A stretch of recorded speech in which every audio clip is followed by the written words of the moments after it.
Thanksgiving week, I had to work while I was down in South Carolina. I got down there Saturday night around midnight. Woke up Sunday. We had some nice pumpkin protein pancakes with pumpkin butter and bacon. I mean, just feed me all the goddamn motherfucking pumpkin. I don't care. Played a little Mario Kart with my 7-year-old nephew. He beat me repeatedly. He also beat me in Battleship, a game that he didn't fully understand, and in one-on-one basketball. So I'm feeling really good about myself. Very funny, Neil. You let him win. No, I didn't. He just straight up beat me. I've now lost to my 4-year-old daughter in Monopoly, and I've lost to a 7-year-old in Battleship. This is how we do it. The Giants game was obviously not on TV, so I had to listen to it, which is always fun. That's 2 games in a row now I had to listen to and couldn't watch. I bought my friend whomst I'm seeing a nice gift card for a massage because she had been stressed out. She had been going through some shit, a lot of stuff. I don't know if I should rattle it off, but it was a lot of things and very stress inducing. So I was like, this is how I'm going to make things better. I know we talked about love languages, and I know gift giving is not a love language.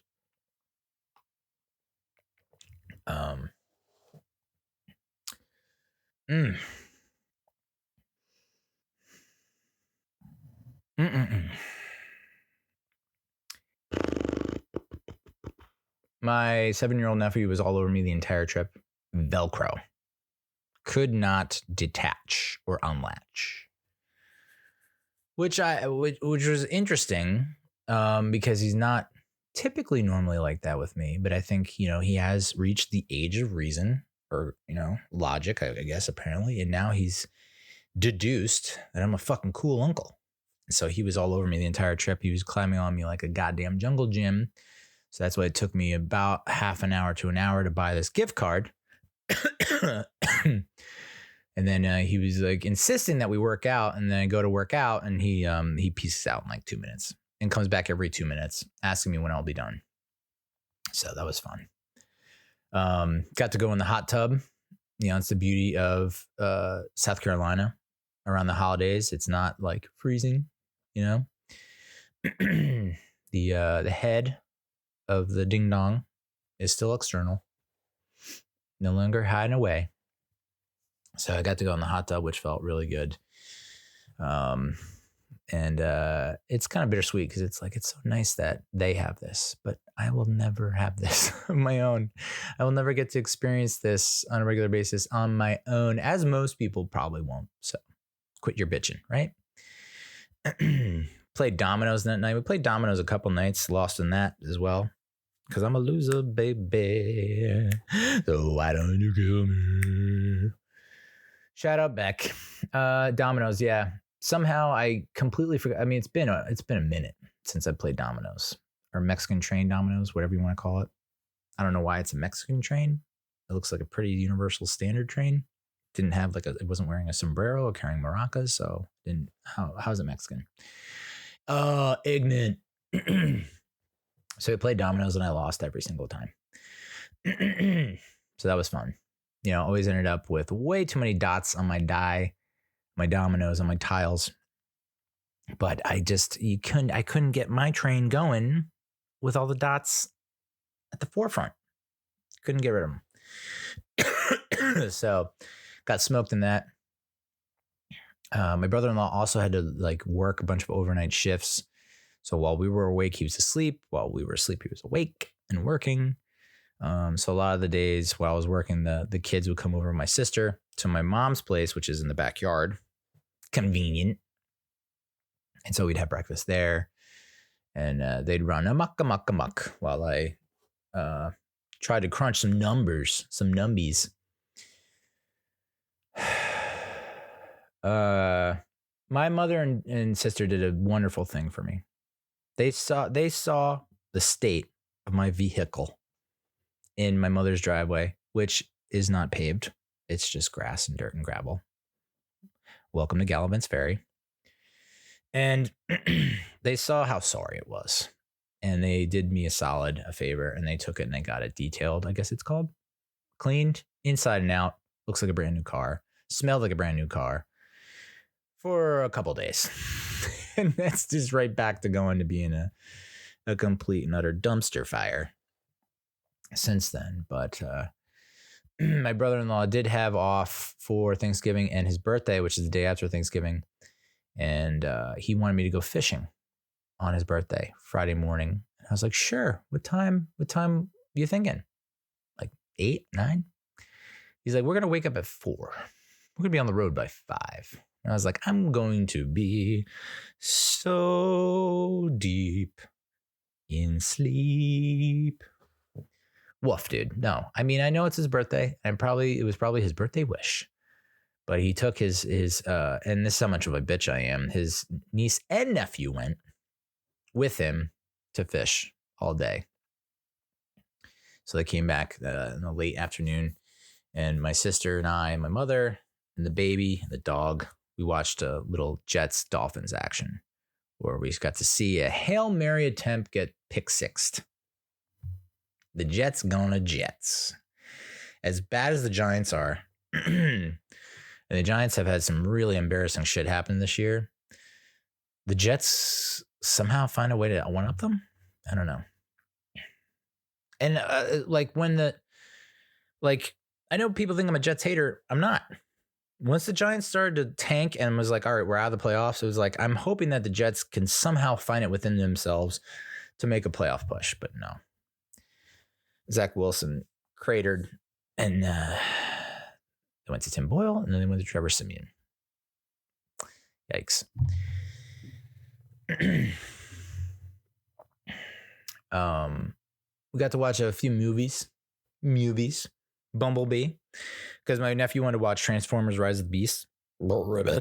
And so in order to do that, I was like, wow, I wonder if we need to watch any of the other Transformers movies, because I knew that Rise of the Beast was going to take place in either the 80s or the 90s. It was like a prequel of sorts to the movie that came out in 2007. And Bumblebee was a prequel of sorts that came out in 2017 or 2018, but it was set in the 80s, 80 something, 87, 85. So I read that we should watch Bumblebee before we watch Rise of the Beast. So we watched Bumblebee. My nephew loved it. He usually falls asleep, during a lot of these movies, because they we tend to watch them after dinner at night. And I mean, he's got a motor on him. You want to say that like Von Miller, J.J. Watt, Lawrence Taylor have motors, quote unquote? My nephew, from the moment his eyes pop open, they don't peel open, they pop open, to the moment it's like he goes from 100 to 0 like that. It's like boom. It's like someone, a robot that just gets immediately powered down, just lights out. So he stayed awake and he loved it. And I loved it too. Bumblebee is, I guess, probably the best rated Transformers movie, both critically and by fans. And it's sad that, I mean, he was great in Rise of the Beast, but I thought like they kind of missed the mark a little bit. Like they could have carried through from Bumblebee to Rise of the Beast. And instead he was missing for like pretty much the entire movie. Yeah, so we did watch Transformers Rise of the Beast the day after. And, it was all right. It was set in 94, I think. There was a lot of Wu-Tang Clan references, which I appreciated. The soundtrack was fucking awesome. So good. But again, like Bumblebee out of commish for pretty much the entire movie. But when he does come back, don't call it a comeback, please. LL Cool J. Been here for days. Full blast as he's flying down from a plane, spoiler alert, and just kicking ass. One of the all-time best scenes, up there with, and I say this almost every episode, Star Trek, and I forget which one, but they play Sabotage when Chris Pine goes into hyperdrive through all those friggin' things. You know what I'm talking about. But I don't think the kids liked Rise of the Beast. I don't think the adults like Rise of the Beast. I mean, pretty much the one thing that got everyone going was the return of Bumblebee. That was really the one big momentous scene that got everyone the juices flowing. Because other than that, it was a lot of not great stuff. And then they teased G.I. Joe at the end, spoiler alert. And neither my niece or nephew knew what the fuck that was. It was like, and I thought about it, I was like, oh, that's right. Because like the cartoon series came out in the 80s. So how would they know that? The toy line was popular in the 80s. And the movies that they did that came out were like in 2009 and 2013. My niece was born in 2013. And I don't know that those two movies really took off and became ultra popular where it like would carry over to future generations, like a la Home Alone or Ghostbusters. So they were like, because me and my brother-in-law are like, oh, just jizzing everywhere. And my niece and nephew are like, what, I don't, what's Guy Joe? What's Guy Joey? Like, no, there's a dots, there's a periods, G.I. Joe. And then we're like, what does GI stand for? And it took me a hot minute. I was like, it's like general infantry, maybe.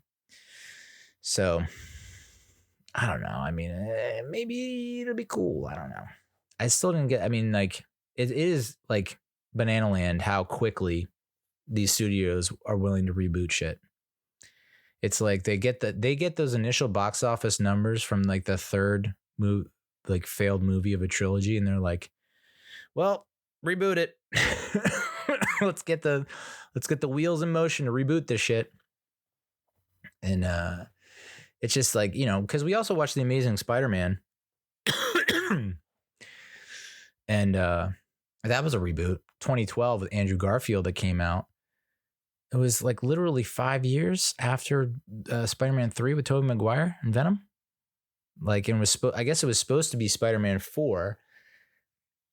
And then I guess the reception and feedback or box office or whatever from Spider-Man 3, everyone like bailed out and ducked out of that franchise, said nay to any future prospects or opportunities, possibilities.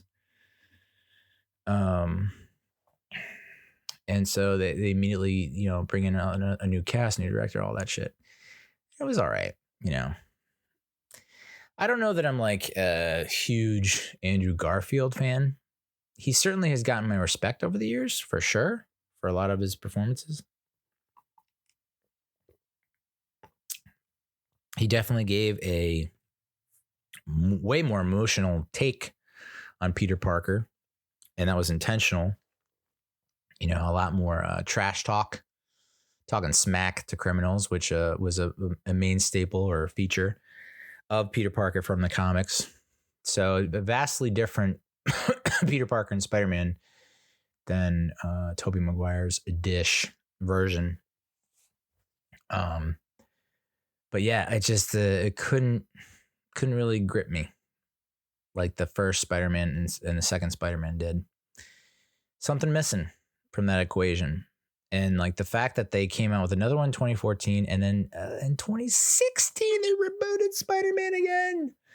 I mean, and this was on I guess the most recent episode of Lights, Camera, Barstool, where it's like, I mean, studios don't give a shit anymore. They're like, well, we're just going to put out like a Godzilla just came out, the Japanese version. We're going to put out a Godzilla TV show and another Godzilla movie at the same time. And then, it's a lot. It's like Batman. There's like 18 Batmans now. No one gives a shit. It just kind of takes away from how special it used to feel. It was special because it was like, limited, exclusive. It wasn't, there wasn't a lot. It's basic economics, 101. Economics. That's how you pronounce it. Economics. Low supply, high demand. Now there's supply out the ass. It's like, I guess, I don't know. I feel like we're going to get to the point where it's going to become like a video game. Almost like that first episode of Black Mirror from Netflix. I think it was the first episode with the girl from Schitt's Creek and Tits McGee. What is her name? Big Boobs Bertha. Yeah. Where everything was just, they have the likenesses of everyone digitally and it looks real. And so it's basically going to be plug and play. So like you're going to go, if movie theaters still exist, or if it's streaming at home, it's like almost be like a setting, like volume or captions. Like it'd just be an option. You press the asterisk on your Roku remote and it up pops and it's like, who would you like to play Batman? Ben Affleck, Robert Pattinson, Michael Keaton. And then you select Christian Bale and you just select your guy. And then, like everything is going to be personalized to the person. It's kind of scary because I don't know that like you will lose not the commonality, but the bond of like, oh, we all saw this movie with this cast and this director. And now it's like, it's going to be plug and play. Where like fucking AI, dude. Not to get off on a tangent, but holy shit. Artificial intelligence is still goddamn scary. It's like we learned nothing from friggin' Terminator or any of the other shit. We didn't learn a damn thing. We're just going to keep plowing forward into their own annihilation, destruction. Cool. But AI is going to get to the point where it'll say it can recreate anyone's likeness and their voice. I mean, it's already doing it. There are some seriously good deepfakes, scary deepfakes. And that's just going to be movies and TV shows in the future. It's like we're just going to scan the face and body of like the most popular A-list stars. And it almost make it more difficult for up and coming emerging stars, I feel like. There's going to come a point before I kick the old bucket where I honestly think that there won't be any new. It's like Children of Men, but for actors. Children of Men was for babies, where it's like, oh, well, women can't reproduce anymore. Like all the men are impotent and the women can't give birth or some bullshit. Not a baby hasn't been born in 18 years. This is the last baby to become an adult. 18 years, stuff like that. It'll be like that for actors and actresses. Like anyone that works in the industry, it's just going to be like, well, we use your likeness. So you get it like a likeness. It'll be like the NIL for college football or college athletics, where it's like, well, we use your likeness. So you get like a nice commish, nice percentage point on that. Oh, that's frightening, but also could be kind of cool. I was just thinking about like all the things that you've always wanted you could do at your fingertips. But then if you get everything you want, do you enjoy it as much? Probably not. Anyway, so yeah, that's Spider-Man. And Tom Holland's a good Spider-Man, he is. But now I don't know. There's just gonna be so many of the same character just run around. Right on our screens. I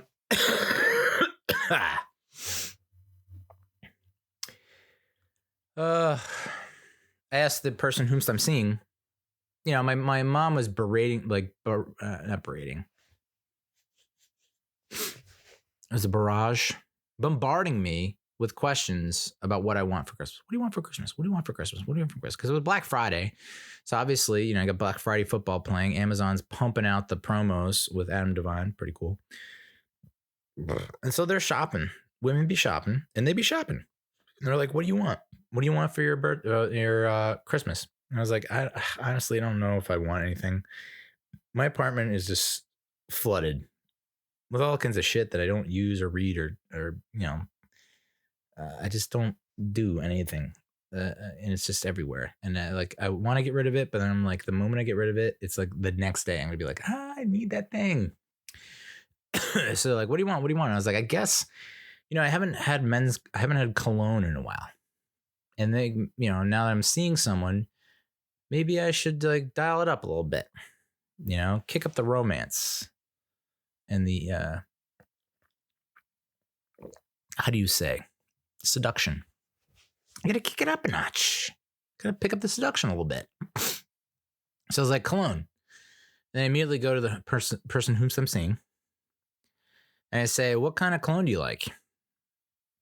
And I kind of rattled off, she's like, well, so what, are you going to change the cologne you're wearing? Or are you going to start wearing cologne? And I was like, well, here, I wore Curve in high school. I think I wore Polo Ralph Lauren in college. And I most recently wore, I wore Old Spice in college and maybe a little bit of that Axe body spray. No big deal. And the Polo Ralph Lauren was the most recent one I had, but I ran out of it a while ago. And she was like, those are all trash. I don't like any of those. And you don't go changing for me. No, she said, this is an odd convo for me. She's like, what do I know? This is an odd convo for me. And I'm thinking to myself, come on. I want to smell good for you. I want to smell good for you, good for you. Whatever that song is. And nope, not having it. So I don't know if I'm gonna get cologne. And I think she eventually said, don't go changing for me. Don't change who you are. Be you. And I'm like, what is happening here? If I've never worn cologne in my life, maybe that's one thing, but I've worn cologne before and I kind of like how I smell. And I think other people might appreciate how I smell. No one's told me I don't smell good. But then again, I think that must be something that's tough for people to say. I recently had to tell a friend that their breath smelled like shit, like actual feces. And that was tough. But it had to be done because I don't think anyone else has done it because everyone's too goddamn polite. And I'm not saying be rude about it or crass. I put up some thought into how I would say it to this person. But it was like, I don't know if anyone else has said this to you.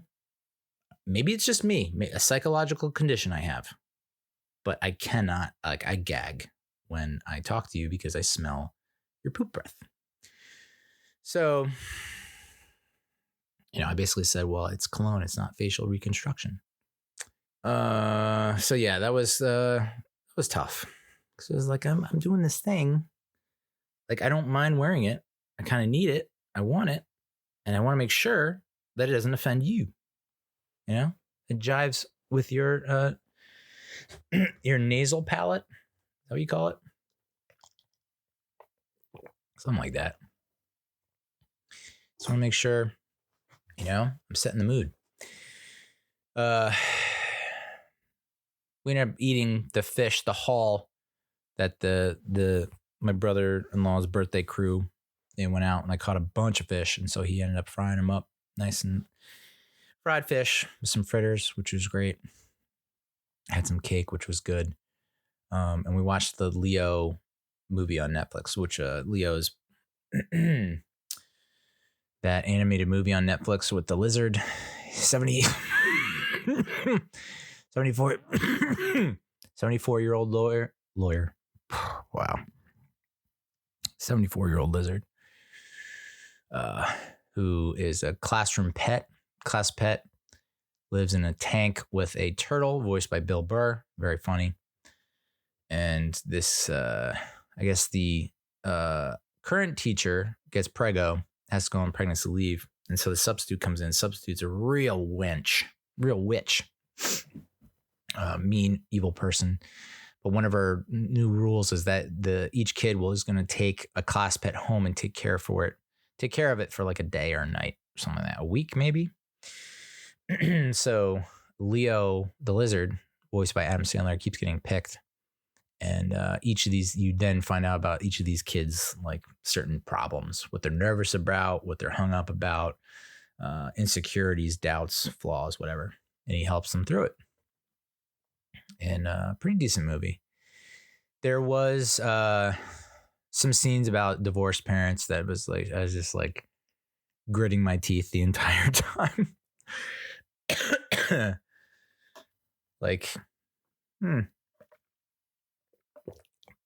Rings a little too true for me.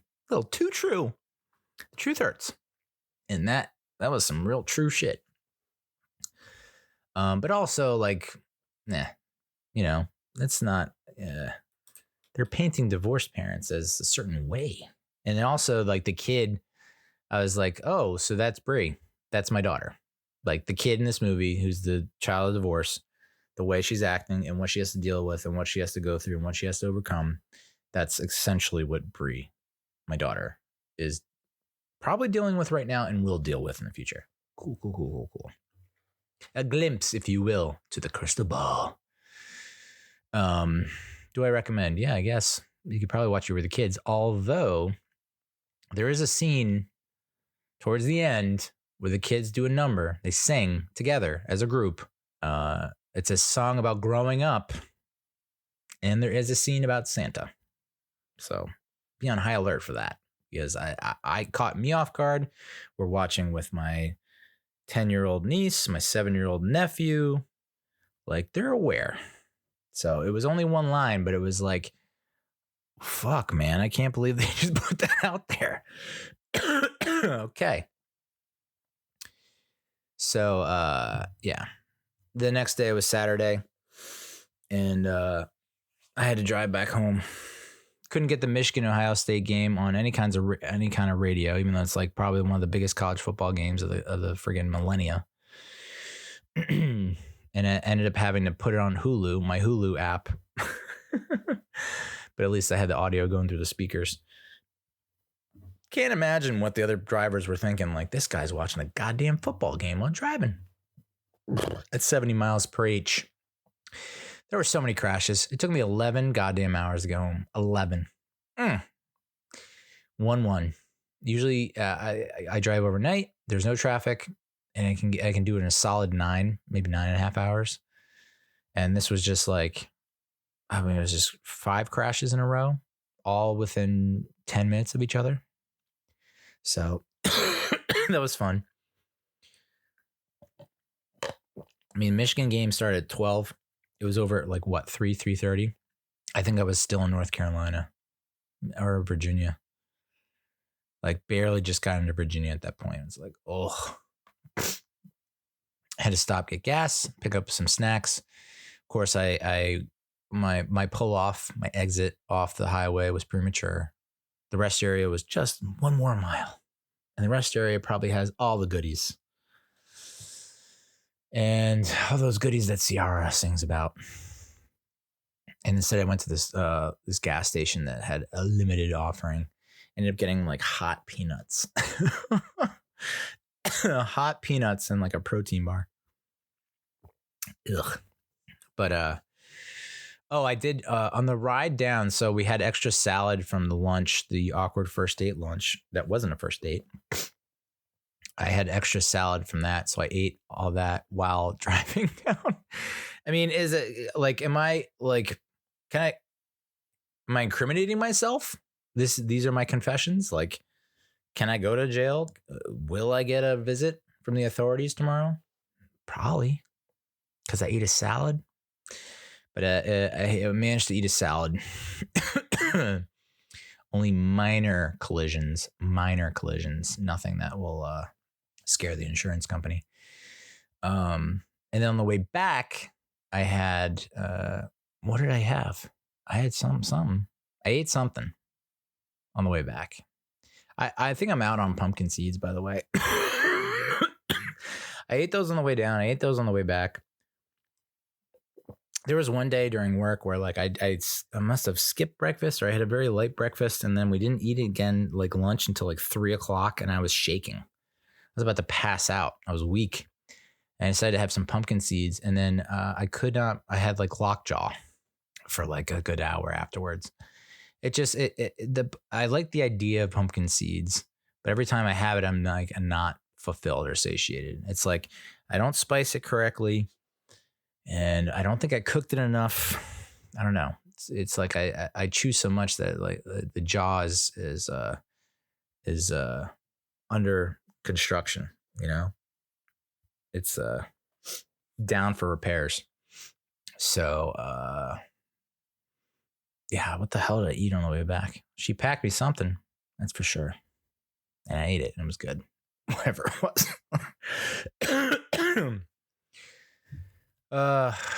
On the way down, I stopped to get gas and to get like an energy drink. and take a whiz. I come out of the restroom. I get the energy drink. I go to the cashier to check out, and there's this dude wearing a very interesting scarf. And I'm sitting there and I'm going, oh, okay. And so the cashier says to the guy, "You're Palestinian?" And I'm thinking, fuck. And the guy goes, "No, but I support Palestine. So I'm pro-Palestine or whatever." And I was just like, you don't know what that guy supports. Now there's going to be bloodshed. Now we're going to need to negotiate a ceasefire in this fucking Exxon. Ugh.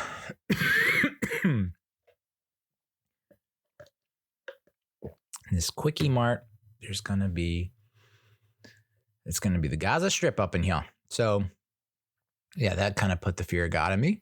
I was like, oh, okay. It was in Maryland.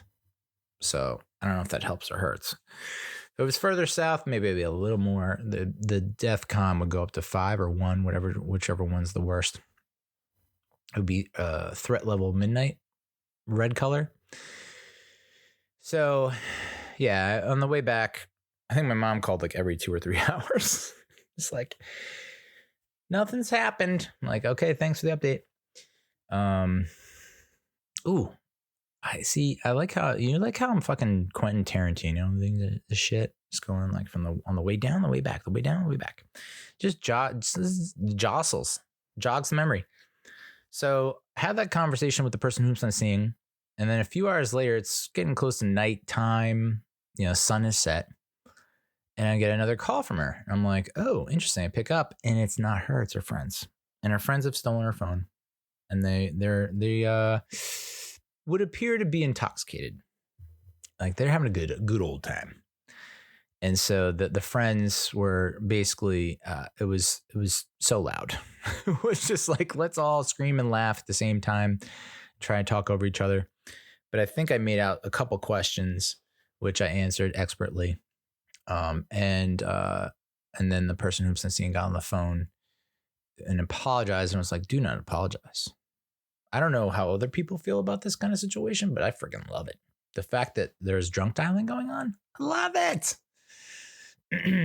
And nope, didn't remember it. She didn't remember it. They didn't remember it. So like, ooh, that's the one downside of drunk dialing. It's like, hey, that was pretty cool last night. You're like, what? Last night? What? What are you talking about? So didn't get a call on the way back from the person who I'm seeing. But it was understandable. She was going on a birthday adventure, even though her birthday was a month ago. And not too many details from that. But yeah, that was the Thanksgiving trip to South Carolina. I don't understand how there hasn't been another airline. I guess Myrtle Beach is just not that popular. I don't know.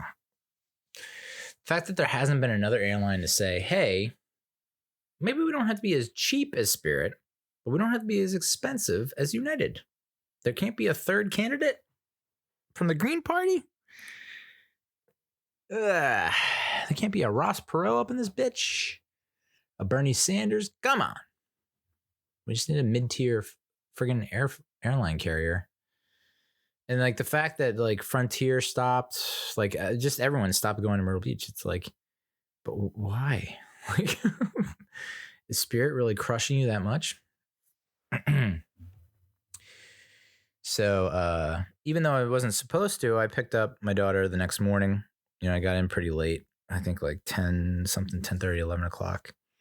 And then I had to wake up early to pick up my daughter, even though I wasn't supposed to pick up my daughter because there was a miscommunication about that whole shebang, even though I documented it pretty well in a detailed correspondence outlining what would happen for Thanksgiving and Christmas. We didn't stick to it because people forget. That's okay. So I picked her up in the morning, did a run at Target, did a run at Wegmans, put a serious dent in my bank account, baked a pumpkin pie. Ended up making breakfast at 1:00 p.m. Watched the Giants beat the Patriots. Put up our very sad, very ghetto Charlie Brown-esque Christmas tree. and I specifically made the conscious decision when I took down my tree last year, or I guess it would have been this past year because I didn't take it down until February. Yikes. But when I took the Christmas lights off, I rolled them up in a specific way so they would not get tangled and taped them. So it's like, okay, next year when I open these bad boys, it's gonna be smooth sailing. Sail away, sail away. And 2 for 3. The third one, it took me legitimately the entire, what was it, Eagles-Bills game to unravel that shit. And there's nothing that'll kill you from the inside out quicker and harder and stronger than unraveling and untangling Christmas lights. My buddy's wife, before they got married, the first time I met her, came to our Halloween party, and we had all kinds of lights that were tangled as fuck. More tangled than that Disney flick. Rapunzel. And within minutes, undone. And I should have watched her and took notes. That much I know. And she refuses to reveal the secret sauce as to what to do to untangle it. But man, I wish I had that knowledge because it fucking sucks. All right, that's the episode. Thanks so much for watching. Thanks so much for listening. And we'll talk to you next time when we have a review of the This Is Important live podcast recording at Parks Casino in Bethlehem, Pennsylvania. No, Bensalem, Pennsylvania. Jesus, dude. And there's probably some other shenanigans going down this weekend. It's gonna be a good one. It's gonna be a good one. So that one should be good. Later.